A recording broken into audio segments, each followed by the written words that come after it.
साली आधी घरवाली। सिमरन की छोटी बहन विभा माँ के होते हुए भी सिमरन के ही पीछे लगी रहती थी। सिमरन, आ गई हो तो इसे खाना खिला दो। बोल रही है तुम जब तक नहीं खाओगी ये भी नहीं खाएगी। क्या है विभा, तुम खा लिया करो ना, मुझे ऑफिस से आने में देर हो जाती है। और कोई छोटी बच्ची तो हो नहीं तुम जो खाना भी नहीं खाती हो कि दीदी आएगी तो ही खाऊंगी। हाँ हाँ, छोटी बच्ची ही समझ लो। और एक बात, जब आपको पता है कि मैं आपके बिना नहीं खाती हूँ तो रोज रोज क्यों बोलती हो? अरे क्या है ये, दोनों बहनें कम माँ बेटी ज्यादा लगती हो। अरे दीदी की शादी हो जाएगी तब क्या करेगी बोल? जब होगी तब की तब देखेंगे। मैं तो दीदी के साथ ही रहूंगी हमेशा। दोनों की शादी ऐसे घर में कर देंगे जहाँ दो भाई हो। खैर, मामला आया गया हो जाता है। एक दिन सिमरन के पापा जब घर आते हैं। तुम लोगों के लिए अच्छी खबर है। वर्मा जी है ना मेरे दोस्त, उन्होंने सिमरन बेटी के लिए रिश्ता बताया है। बहुत अच्छा लड़का है, सिमरन को भी पसंद कर लिया है और कल वो लोग आ रहे हैं सिमरन को देखने अपने घर। सिद्धांत अपने माता पिता के साथ सिमरन को देखने आता है। उसे सिमरन अच्छी लगती है और शादी तय हो जाती है। सिद्धांत की माँ कहती है, अब तो हम लोग ले जाएंगे जल्द ही अपनी सिमरन को यहाँ से। अरे हाँ हाँ, क्यों नहीं, आपकी ही है अब तो हमारी बेटी। दूर खड़ी विभा सब सुन रही होती है। अब तो दीदी की शादी हो जाएगी, फिर तो वो चली जाएंगी। दीदी के बिना मैं कैसे रहूंगी? कुछ न कुछ तो करना ही होगा जिससे दीदी की शादी ही ना हो। सभी के जाने के बाद क्या शादी के बाद दीदी हम लोगों के साथ नहीं रहेंगी? अरे नहीं तो फिर क्यों रहेगी, शादी हो जाएगी तो अपने घर चली जाएगी ना। तो मैं भी जाऊंगी उनके साथ, मेरा भी सामान पैक कर देना। अरे कैसे बात कर रही हो विभा, दीदी के ससुराल छोटी बहन नहीं जाती।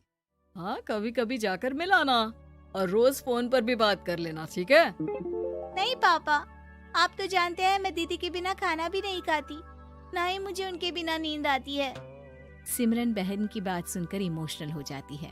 अगले दिन से विभा खाना खाना छोड़ देती है। लोगों के लाख समझाने के बाद भी विभा ना खाती है ना ही सोती है। अंत में हार मानकर सिमरन सिद्धांत से मिलती है। सिद्धांत, मेरे मम्मी पापा ने बचपन से ही विभा और मुझे साथ रखा। वो मुझसे बहुत जुड़ी है। मुझे उसकी टेंशन रहेगी शादी के बाद, क्योंकि वो मेरे बिना नहीं रह सकती है। अरे ये तो छोटी सी बात है, वो हम लोगों के साथ हमारे घर में रह सकती है। जब उसकी अकल आ जाएगी या वो समझ जाएगी कि तुम्हारा घर वो नहीं बल्कि ये है, तो हम उसे घर छोड़ आएंगे, ठीक है? सिमरन खुश हो जाती है क्योंकि वो यही चाहती थी। वो माँ पिता से बात कर लेती है। अरे कैसी बात कर रही हो सिमरन, भला बेटी के ससुराल में हम छोटी बहन को कैसे भेज दे? जमाना क्या कहेगा?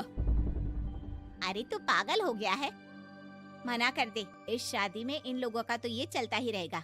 कभी बहन यहाँ आ रही है, कभी वो बहन के पास जा रही है। अरे शादी हो रही है, कोई मजाक थोड़ी ना हो रहा है ना बाबा ना। माँ कैसी बात कर रही हो? सिमरन से मैं जुड़ाव महसूस कर रहा हूँ और इतनी सी बात के लिए इतनी अच्छी लड़की को कैसे छोड़ सकता हूँ? सिद्धांत की भी जिद होती है कि वो सिर्फ सिमरन से ही शादी करेगा, और होता भी वैसा ही है।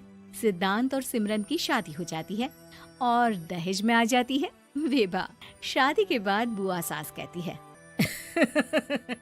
अरे माँ ना, साली आधी घर वाली होती है, लेकिन ये क्या, तुम तो उसे घर ही ले आए। तभी चाची कहती है, सिद्धांत को तो हम लोगों ने सीधा समझा था, लेकिन सबसे तेज तो यही निकला। अरे देखो कैसे दहेज तो नहीं लिया, लेकिन साली पर कब्जा कर लिया। सिद्धांत ने इस और तो सोचा ही नहीं था, लोग उन लोगों के बारे में ऐसी भी बात करेंगे। वो वहाँ से चला जाता है और चुपचाप अपने कमरे में लेट जाता है।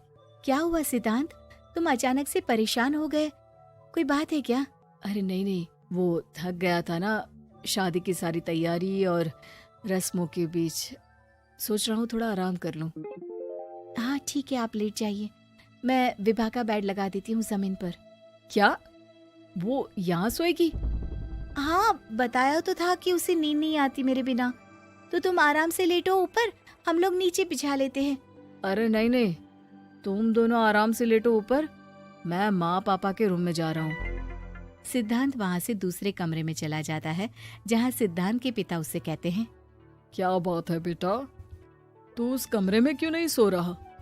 बहू से लड़ाई हो गई है क्या शादी के पहले दिन ही? अब नहीं पापा, वो दोनों बहनों को बात करनी थी और मुझे नींद आ रही है, तो मैं यहाँ सोने चला आया। अगले दिन सिद्धांत तैयार होकर ऑफिस जाता है। ऑफिस में लंच के वक्त दोस्त कहता है, क्या बात है सिद्धांत, इतना सारा खाना एक ही दिन में? हाँ यार, वो सिमरन को खाना बनाने का शौक है तो उसी ने बनाया है। यार हम लोगों की तो सिर्फ एक ही बीवी है, इसकी तो दो है ना। सिद्धांत को गुस्सा आ जाता है। कैसी बात कर रहा है तू? अरे तू तो भाग्यशाली है जो बीवी के साथ साथ साली भी आ गई। अरे साली लोगों की तो आधी घरवाली होती है, तुझे तो पूरी की पूरी मिल गई। सिद्धांत का पारा अब 7वें आसमान में पहुंच जाता है। वो खड़ा होकर उस लड़के से लड़ने लगता है। हाँ, मेरी शादी में मेरी बीवी के साथ मेरी साली भी आई है, ये सच है, लेकिन सिर्फ कुछ समय के लिए, क्योंकि उसने सिमरन को बचपन से ही माँ की तरह देखा और यूं अचानक वो सिमरन से अलग नहीं रह सकती थी। इसलिए सोचो, अगर मेरी बीवी उसके लिए माँ का स्थान रखती है तो मेरा दर्जा क्या हुआ? तभी वहाँ बॉस आ जाता है। माफ करना सिद्धांत, यहाँ इस मेंटल लेवल के लोग हैं। जरूरी नहीं साली सिर्फ आधी घरवाली ही हो, कभी वो छोटी बहन तो कभी बेटी भी होती है। वेल डन सिद्धांत। सिद्धांत को अब ऑफिस में कोई कुछ नहीं कहता, लेकिन आस पड़ोस का वो तो वही हाल रहता है। सिद्धांत ऑफिस से घर की ओर आ रहा होता है कि रास्ते में उसे अपनी कॉलोनी का दोस्त मिल जाता है। क्या बात है, चेहरे की चमक बता रही है, शादी से बड़ा खुश है तू, क्यों? हाँ यार, अच्छी लड़की और अच्छा परिवार मिलना कहाँ होता है जल्दी आजकल। यार हमें भी दिला देना ऐसा परिवार जहाँ एक के साथ एक फ्री की स्कीम चल रही हो। सिद्धांत को फिर गुस्सा आ जाता है। वो दोस्त को मारने के लिए हाथ उठाता ही है कि वहाँ विभा आ जाती है। अरे जीजू, रहने दीजिए ना, ये लोग नहीं समझेंगे कि इंसानियत क्या होती है। ये सच है कि दीदी से कैसे दूर रहना, ये मुझे पता नहीं था। आपने मुझे दीदी के पास रहने का मौका देकर ये समझने का मौका दिया कि लड़की का असली घर उसका ससुराल होता है। मैं समझ चुकी हूँ, मैं जा रही हूँ जीजू, लेकिन मैं खुश हूँ कि आपने मुझे अपनी छोटी बहन समझा। सभी उन लोगों को देखकर ताली बजाने लगते हैं। विभा अपने घर चली जाती है और सिद्धांत खुशी खुशी सिमरन के साथ रहने लगता है।